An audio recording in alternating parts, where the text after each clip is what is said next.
नमस्कार दोस्तों, आप सभी का स्वागत है द सीफेरर पॉडकास्ट एपिसोड 2 में। हमारे साथ हैं एक स्पेशल गेस्ट जिनके बारे में मैं आपको बताऊंगा, लेकिन ये वीडियो अंत तक जरूर देखना क्योंकि इससे आपको मिलेगा रियल एक्सपीरियंस और रियल नॉलेज। क्या होता है, कैसी है रियलिटी और कैसे थ्योरीज में आपको बताया जाता है, कैसे दूसरी जगह दिखाया जाता है, उसमें क्या डिफरेंस है, ये सारी चीजें आपको जानने के लिए मिलेगी।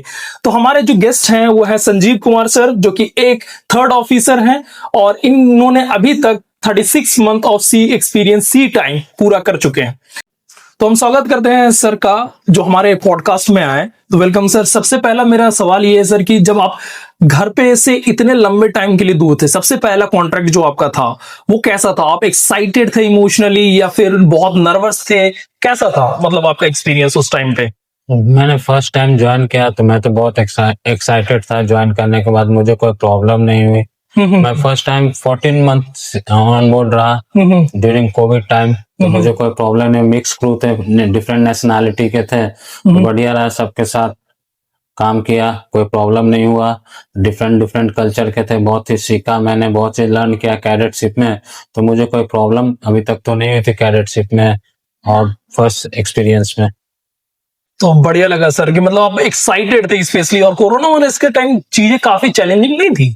नहीं, कोई चैलेंज नहीं था, लर्निंग था। उस टाइम मैं कॉलेज से पास आउट हुआ, फिर गया तो एज ए कैडेट अब जब ऑन बोर्ड होते हो तो आप लर्न करते हो। मैं चिपमेट का कैप्टन सर के साथ था, कैप्टन सर के साथ, तो चीजें बहुत लर्न सीखने को मिल रहा था मुझे, तो मुझे कोई प्रॉब्लम नहीं हुई थी। बहुत चीजें सीखा मैंने कैडेटशिप में।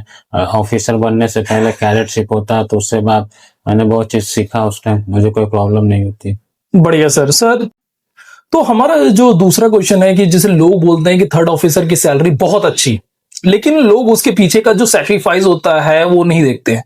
तो क्या वो सेक्रीफाइस होती है, क्या वो एडजस्टमेंट आपको करनी पड़ती है उस सैलरी के लिए, और जो आपकी जो समझौता होता है वो आप जो करते हो अपने खुद से, खुद की फैमिली को दूर रख के, वो रिस्पॉन्सिबिलिटीज क्या है सर, वो थोड़ा सा हमें बताइए।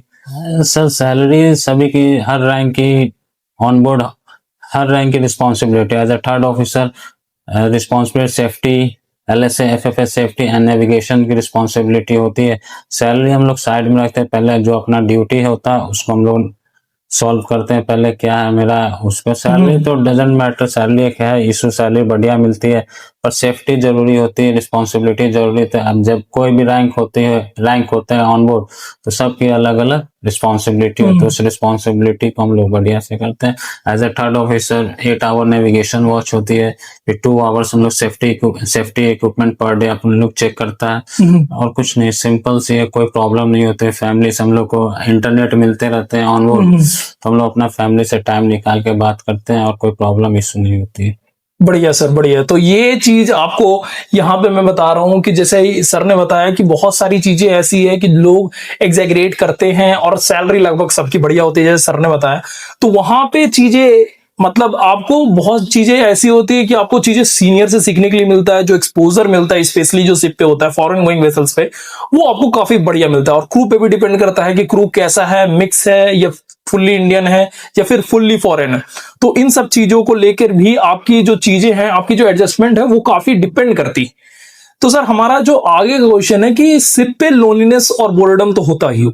जैसे आपने जो वॉच किया, वॉच के बाद आपका मतलब जो सेफ्टी इक्विपमेंट है, जो आपका मेजर्स हैं वो आपने लिया, वो चीज कर लिया, वो ड्यूटी के बाद आपके लिए ऐसा होता होगा ना कि अब क्या करें, क्योंकि आप 24 आवर्स में मान लीजिए कि आप 10 घंटे, मान लीजिए लेट्स कि 10 आवर्स आपने वर्क किया, अब 10 घंटे के बाद बच गए 14 घंटे, जिसमें मान लीजिए 8 घंटे आप सो रहे, तो अभी बच भी गए जो भी आवर्स बचे उसमें आप बोर हो जाते होंगे। तो रियल प्रॉब्लम क्या है कि लोग इसको एग्जैगरेट करते हैं कि लोनलीनेस बहुत ज्यादा होता है, बोरेडम बहुत ज्यादा होता है, तो इसको आप डील कैसे करते हैं? ऐसा कुछ नहीं है, लोनलीनेस नहीं होता है। ऑन बोर्ड आपको हर फैसिलिटीज प्रोवाइड रहती है, इंडोर गेम्स रहते हैं, वहाँ पे जिम रहते हैं, आप उसमें जाके आप अपना टाइम स्पेंड कर सकते हैं। फ्री टाइम में आप सीनियर के पास जाओ, सीनियर से सीखो आगे के लिए, नेक्स्ट रैंक के लिए। बोरिंग कुछ नहीं होती ऑन बोर्ड। आप अपना टाइम कैसे यूटिलाइज करते हो वो फेमिलियर होता है सबसे। मैं तो सीनियर के पास जाता हूँ, सीखता हूँ, फ्री टाइम में जिम चला गया, इंडोर गेम्स हुआ, सब फैसिलिटीज रहते हैं ऑन बोर्ड, तो बोर्डिंग का कोई प्रॉब्लम नहीं है ऑन बोर्ड। देखो, तो यहाँ पे मैं आपको बता रहा हूँ, जो लोग ये बोलते हैं कि शिप पे बहुत ज्यादा लोनलीनेस है, बोरेडम है, तो वो मिथ यहाँ पे खत्म हो जाता है, क्योंकि यहाँ पे सर ने बताया कि बहुत सारी फैसिलिटीज अब कंपनीज प्रोवाइड करती हैं ऑन सिप। जिम है आपके पास, इंडोर गेम्स है और बहुत सारी चीजें हैं। तो आप समझो कि आप टाइम यूटिलाइज कैसे करते हो। जैसे सर ने बोला, सर को अगर सीखना होता है, बहुत सारी चीजें जो लर्निंग की क्यूरियोसिटी होती है अगर आपके पास होती है, तो आप जाते हैं सीनियर के पास, उनसे पूछते हैं, उनसे चीजें सीखते हैं। और अगर आपको मन बहलाना है तो आप चले जाएं जिम या फिर इंडोर गेम्स खेलने। ये आप पे डिपेंड करता है। तो ये बोर्डम और लोनलीनेस वाला जो चैप्टर है वहीं पे क्लोज हो जाता है।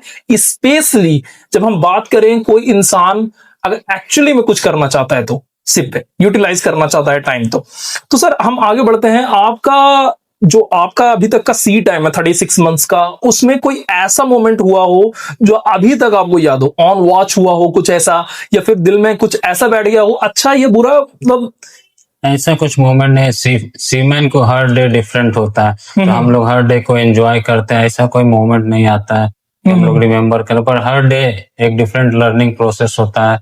हम लर्न करते हैं हर डे, वेदर चेंज, सी टेम्परेचर चेंज। तो ये एवरी डे हम लोग को कोई प्रॉब्लम नहीं होता। अब मुझे तो ऐसा नहीं लगता है कि मुझे कुछ प्रॉब्लम हुआ आज तक ऑन बोर्ड में। मुझे कुछ प्रॉब्लम नहीं हुआ स्पेशली। तो ये बताइए सर कि जैसे मतलब ऑन वॉच पे बहुत सारे ऐसे लोग होते होंगे ना, जो क्योंकि बहुत सारे जूनियर्स भी जाते हैं, तो जो जूनियर ज्वाइन करते होंगे उनका ऐसा होता होगा कि कई बार उन चीजों, बैड वेदर को देख के वो डर जाते होंगे। तो वो आप लोग कैसे डील करते हैं एज ए सीनियर? ऐसे बैड वेदर रफ सी में तो पहले रिस्पॉन्सिबिलिटी ऑफिसर की, तो अगर ज्यादा बैड वेदर है तो मास्टर को हम लोग कॉल करते हैं कि bad weather as a rule regulation हम लोग फॉलो करते हैं। जूनियर आते हैं, जूनियर को हम लोग ट्रेन करते हैं कि मैं अगर बैड वेदर हुआ, रफ सी हुआ या वेसल कोलिजन कुछ भी प्रॉब्लम हो, first responsibility is call master. You have to monitor everything. सभी चीज हम लोग मॉनिटर करते हैं। अपना जूनियर को धीरे धीरे ट्रेन करते हैं क्या करना है नहीं करना है, वो धीरे धीरे प्रोसेस में होता है। एज ए कैडेट मैं 14 मंथ था एज ए जूनियर, तो जो मुझे सिखाया गया वही मैं अपने जूनियर को, आने वाले जूनियर को ट्रेन करता हूँ। वही चीज आप उनको पास ऑन कर देते हैं। और मतलब यहाँ पे मैं आपको बता रहा हूँ, देखो बैड वेदर हो या रफ सी हो, एवरीथिंग के लिए हमारे पास प्लान तैयार होता है सी पे। और स्पेशली जब आपको मास्टर को कॉल करने के लिए बोला जाता है, तो मास्टर को इसलिए कॉल करने के लिए बोला जाता है क्योंकि वो senior most hand, that decision is there कि क्या करना है, how exactly to deal with that.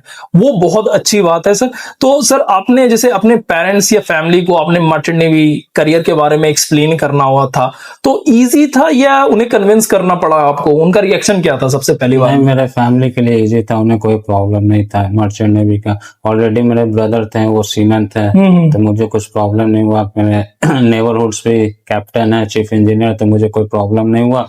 They are all familiar with this, तो मुझे कुछ प्रॉब्लम नहीं हुआ। मेरा फैमिली एग्री हो गए थे। बहुत बढ़िया सर। देखिए ये चीज बहुत बड़ी बात है कि अगर आपके नेबरहुड में अगर आप बहुत सारे लोग हैं ऐसे जो सीमैन है या सी फेरर्स रह चुके हैं, तो आपको इस चीज का काफी अच्छा एक एडवांटेज मिल जाता है। आपको उतना फैमिली को कन्विंस नहीं करना होता है, उनका रिएक्शन ऐसा होता है, हाँ ठीक है अगर आपको जाना है तो जाइए। Right sir. तो आपको मान लीजिए कि अभी तो आपने 3 इयर्स पूरे किए हैं, 36 मंथ से ज्यादा का सी टाइम पूरा किया है, तो अभी आपका करियर प्लान क्या है? जैसे 5 साल बाद आप कहाँ देखना चाहते हो खुद को, खासकर स्पेशली सेकंड ऑफिसर बन चुके हो या फिर करियर में आप कुछ और करना चाहते हैं? नहीं, मैं तो एक करियर को अपना as a 5 years I want to see as a captain, तो मैं उसी में हूँ।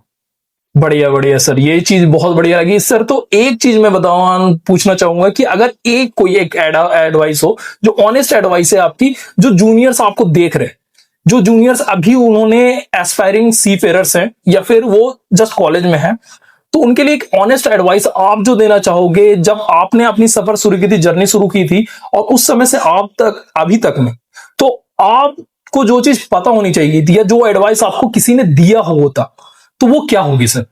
अगर शिपिंग लाइन ज्वाइन करते हो तो ऑनेस्टी बहुत इंपॉर्टेंट है शिपिंग लाइन में। आप झूठ बोलोगे तो कुछ भी हो सकता है। एक झूठ शिप को कोलिजन कर सकता है। झूठ नहीं बोलने का ऑन बोर्ड, ऑनेस्टी फर्स्ट। कुछ भी प्रॉब्लम हो सीनियर को इन्फॉर्म करो, मास्टर को इन्फॉर्म करो, और कुछ नहीं, एक्स्ट्रा कुछ नहीं करने का। बढ़िया है सर। तो ये सबसे बड़ी बात है कि आप अगर ऑन बोर्ड हैं या आप ऑनबोर्ड किसी भी टाइम होते हैं, तो ये चीज आपको समझनी होगी, जो जैसा है उसको बिना एग्जैगरेट किए, बिना कुछ कम किए, आपको वो चीज सेम चीज रिपोर्ट करनी होगी अपने सीनियर को, ताकि सीनियर उस चीज का प्रॉपर इवैल्यूएशन कर सके, है ना सर। तो प्रॉपर इवैल्यूएशन कर सके और उसके अनुसार वो मेजर्स ले सके, ताकि कोई भी चीज ऐसी ना हो कि उसके कारण बहुत ज्यादा आपके सिप पे इंपैक्ट पड़े, या फिर क्योंकि सिप 24/7 चल रहा होता है और उसका चलना एक बिजनेस है, that is totally depends on the business, क्योंकि ये पूरा का पूरा इंपोर्ट एंड एक्सपोर्ट का ही मसला होता है। तो देखो, मैं आपको यही बताऊंगा कि आज के लिए इस वीडियो में बस इतना ही। हम मिलेंगे अपने नेक्स्ट एपिसोड में किसी और गेस्ट के साथ, किसी स्पेशल गेस्ट के साथ। तब तक के लिए गुड बाय। और हाँ, अगर आपको ये वीडियो पसंद आया हो तो लाइक कीजिए, अपने शेयर कीजिए अपने सारे कलीग्स के साथ, जूनियर्स के साथ, या जो भी एस्पायरिंग सीफेयरर्स है उनके साथ। और हाँ दोस्तों, अगर आपको ये वीडियो पसंद आई हो और ऐसी वीडियोस आप देखना पसंद करते हो तो इस चैनल को सब्सक्राइब करो। थैंक्स फॉर वॉचिंग एंड जय हिंद।